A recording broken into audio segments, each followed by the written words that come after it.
बिस्मिल्लाहिर्रहमानिर्रहीम अस्सलामु अलैकुम रहमतुल्लाह। आखिरकार इत्तेहादी हुकूमत का शराजा बिखरने जा रहा है और सबसे पहली जो पार्टी जमात इस गवर्नमेंट से इत्तेहादी हुकूमत से अलग होने जा रही है और बाकायदा तौर पर उनकी जानिब से पैगाम रिकॉर्ड करवा दिया गया, मैसेज सामने आ गया। उन्होंने बड़ा वाज़ेह तौर पर दो टुक अंदाज में कैटेगोरिकली पब्लिक के सामने वो मामला रख दिया, इनको बता दिया। वो है MQM की जानिब से बड़ी क्लियर कट अंदाज में जो डिमांड्स है, जो शराइत है, वो रख दी गई है मौजूदा गवर्नमेंट के सामने, शहबाज शरीफ के सामने। और कहा गया है कि अगर आप ये शराइत और डिमांड्स को पूरा नहीं करते तो फिर उसके बाद हम धमाका कर देंगे, यानी कि मौजूदा हुकूमत से अलहदगी का ऐलान कर देंगे। अब उनके सरबराह की जानिब से, पार्टी की जानिब से, उनकी लीडरशिप की जानिब से क्या स्टेटमेंट दी गई, आप ज़रा इसके ऊपर गौर करें। आपने इसके ऊपर फोकस करना है क्योंकि मौजूदा जो हालात है, देखिए एक डायमेंशन आपने इसकी समझनी है। MQM की जानिब से जब भी कोई इस तरह की थ्रेट दी जाती है, MQM की जानिब से जब भी कोई इस तरह की बात की जाती है, ये आती भी इस्टेब्लिशमेंट के कहने पर। इनको सीटें भी इस्टेब्लिशमेंट की वजह से मिलती, अकोमोडेशन भी इनको इस्टेब्लिशमेंट की वजह से मिलती गवर्नमेंट के अंदर। और ये बाहर जब निकलते हैं, बातें करते हैं और इनकी जानिब से थ्रेट्स आती है, वो सब कुछ इस्टेब्लिशमेंट का ग्रीन सिग्नल होता है। तो एक बात आप जहन में रखें कि असल में ये इस्टेब्लिशमेंट की जानिब से इनको कहा गया, ग्रीन सिग्नल आया, उसके बाद इन्होंने ये स्टेटमेंट दी। अब स्टेटमेंट क्या दी उसके ऊपर आप गौर करें। MQM की जानिब से दो तीन बातें की गई। सबसे पहले तो उनकी जानिब से जिक्र किया जाता है और वो एक ही है, वो है अपना गवर्नर जिस तरीके से बरतरफ किया गया उसकी बहाली का हमेशा ये डिमांड करते आए, उसकी बहाली का हमेशा ये मुतालबा करते आए कि हमारे गवर्नर को बहाल किया जाए, हमारे गवर्नर को रिस्टोर किया जाए।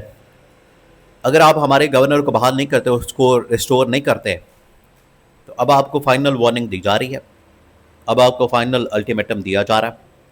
अगर आपकी जानिब से ये इसको बहाल ना किया गया, इसको रिस्टोर ना किया गया, तो उसके बाद हम गवर्नमेंट से अलग हो जाएंगे। पहली स्टेज में हम काबीना से अलग होंगे।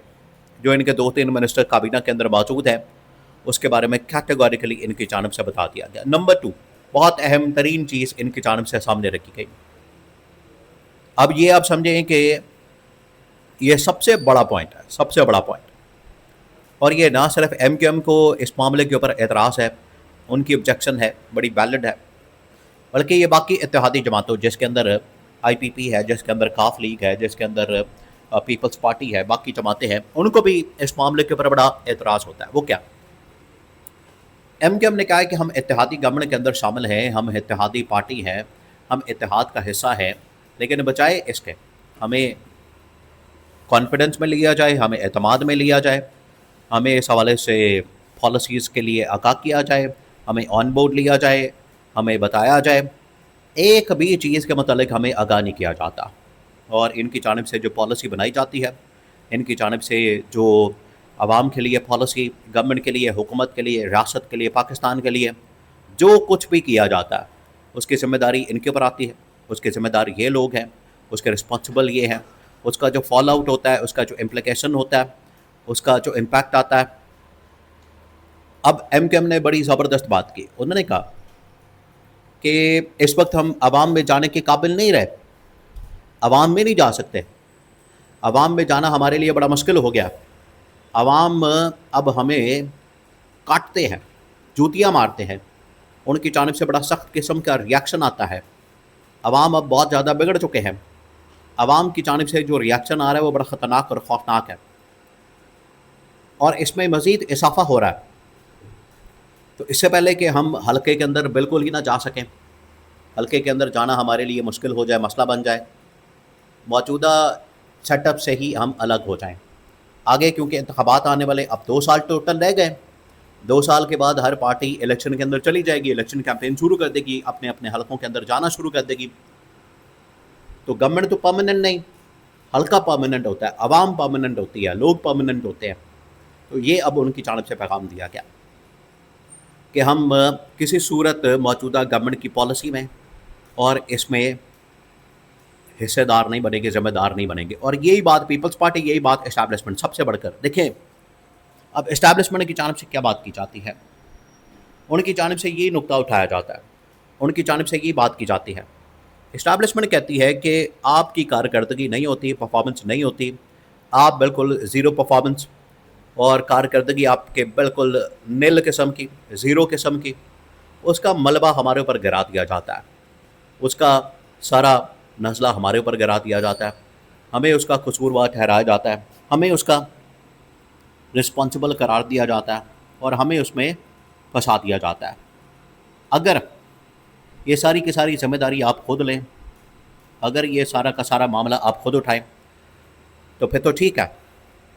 लेकिन अगर आवाम के अंदर ये तासुर पाया जाता है, इमेज पाया जाता है, इम्प्रेशन जाता है कि क्योंकि इस्टेब्लिशमेंट इनको लेकर आई, इस वजह से मौजूदा गवर्नमेंट की फेलियर, नाकामी, बदतरीन कारकर्दगी और इनका अभी जो स्कैंडल्स की भरमार और बदतरीन जो इनका चेहरा सामने आया, मैंडेट को लूटना, लोगों का मैंडेट और लोगों का ख़जाना, उनका माल लूटना, पैसा लूटना और अब लोगों की माओ बहनों की इज़्ज़त लूटना, ये जो बदतरीन किस्म का चेहरा इनका सामने आया, इस्टेब्लिशमेंट ने कहा है कि ये हम वज़न नहीं उठा सकते। तो ये अब पैगाम असल में इस्टेब्लिशमेंट ने एम के थ्रू इन तक पहुंचा दिया कि अवाम में जाना हमारा मुश्किल हो गया, पब्लिक में जाना हमारा मुश्किल हो गया और उसका इल्ज़ाम बाकी लोगों पर आता है। तो जो भी आपके साथ जुड़ेगा, जो भी आपके साथ लिंक है, जो भी आपके साथ काम कर रहा है, वो इसके अंदर जा रहा है। खुद तो ये मारे गए, खुद तो ये फंस गए, खुद तो ये दलदल के अंदर चले गए। इनकी वजह से असल में आवाम को खमियाजा भुगतना पड़ता है और इनकी वजह से अब इस्टेब्लिशमेंट को और बाकी इत्तेहादी जमातों को। तो एम ने बड़ा वाज़ेह तौर पर ऐलान कर दिया कि अगर ये 3 चीज़ें ना की गई, एक तो पॉलिसी में हमें आगाह किया जाए, लूप में रखा जाए, हमें आगाह किया जाए। नंबर 2, हमें इस हवाले से जो गवर्नर सिंध है उसको बहाल किया जाए। नंबर 3, अपनी हरकतें ठीक की जाएँ और कारकर्दगी दिखाई जाए। ये एम की जानिब से, और सेम वही डिमांड्स हैं, रत्ती बराबर भी इसमें फ़र्क नहीं, सिवाय गवर्नर सिंध की बहाली के, बाकी सेम वही डिमांड है जो कि इस्टेब्लिशमेंट की जानिब से की जाती।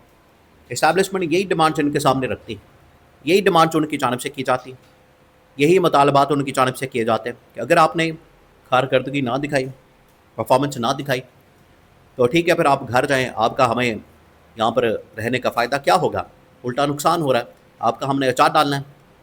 तो ये पैगाम इस्टेब्लिशमेंट ने असल में एम के थ्रू इनको पहुँचा दिया और शराजा इस इत्तेहादी गवर्नमेंट का किसी वक्त बिखर सकता है।